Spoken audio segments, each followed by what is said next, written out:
Kasus Rempang bukanlah satu-satunya fenomena miris yang terjadi di negeri ini. Dan tentunya hal ini dapat memberi petunjuk pada kita semua bahwa perlunya pemahaman akan arti kata. 1. Pelayan. 2. Penjajah. Menurut penulis yang mencoba mengungkapkan luapan kata hati nurani berpendapat kalau pelayan itu adalah mereka yang hidupnya didedikasikan untuk memenuhi segala kebutuhan pihak yang dilayani karena itu sudah menjadi kewajiban ataupun tanggung jawabnya. Lalu, penjajah adalah mereka yang mendedikasikan dirinya sebagai penguasa yang dengan segala kekuasaannya, bisa dengan mudah membuat keputusan berdalih aturan yang mereka ciptakan sendiri lingkup kekuasaan seperti di era kolonial. Pertanyaannya adalah, apakah dengan bermodalkan aturan dan kekuasaan, lantas warga negara yang lahir, tumbuh dan berkembang serta dibesarkan di tanah air tercintanya bisa dengan mudah dijadikan bulan-bulanan oleh pengusaha dan penguasa demi sebuah kepentingan yang belum tentu menjamin kehidupan warga negara yang awalnya mendiami wilayah sebut, atau hanya menjadi ajang unjuk gigi bagi mereka yang memiliki peluang dan kapasitas serta koloni tertentu.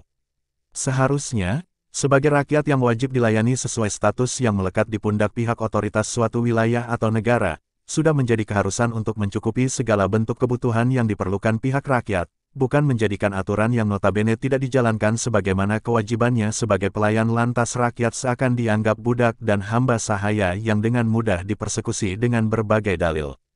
Padahal kita sendiri yang justru tidak menunaikan tugas dan tanggung jawab sebagai pelayan, malah sebaliknya bersikap layaknya tuan yang harus dilayani oleh rakyat.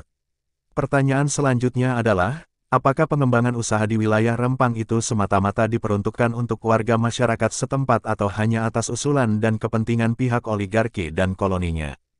Kita semua tentu bisa memahami, kalau apa yang dilakukan di wilayah Rempang dengan dalih usaha ini dan itu, ujung-ujungnya rakyat ekonomi rendah yang tereliminasi.